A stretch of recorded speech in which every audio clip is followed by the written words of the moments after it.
Is Gen Z driving a cinema comeback? Since the pandemic, cinemas have been closing across the US and the UK, which was partially fueled by most streaming giants and their preference for online releases. But cinema going may be doing a little better than we think. Lately, people have been going to movie theaters a lot more.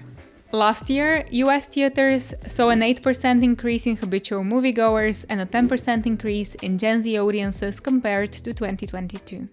There have been reports that Netflix is now creating so-called low-attention span films and TV series. Plots are simplified, and actions and motivations are often spelled out loud, even said out loud, so that viewers at home, who presumably are watching TV while also being on their phones, can still keep track of what's going on. I'm not going to go into debates about what is art and what makes good cinema, but is this really a helpful way to address the issue? Or aren't we risking alienating audiences in that way and also lowering industry standards in the long run? How effective this is in actually retaining audiences' attention is also up for debate. Instead, Cinema United's report suggests that the experiential features of cinema theaters is what brought Gen Z audiences in.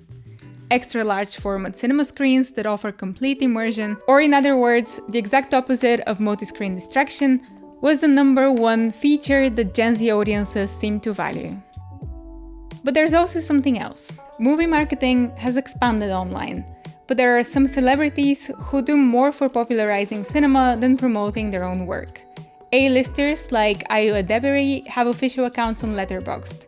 Charlie XCX often posts about films she has seen and logged on Letterboxd, and her eclectic taste for cinema seems to be appealing to her TikTok audiences. Recent box office hits were also films that took over the internet discourse. Most recently, there was Wuthering Heights. Before that, Wicked. Before that, we had the Barbie Oppenheimer summer. All these films generated online buzz, and upon release, going out to see them actually became an event. People dressed up thematically, arranged group cinema dates, posted about it, and participated in the discourse. And as Mashable has reported before, we're seeing a huge increase in the trend towards offline events, even if they're promoted online.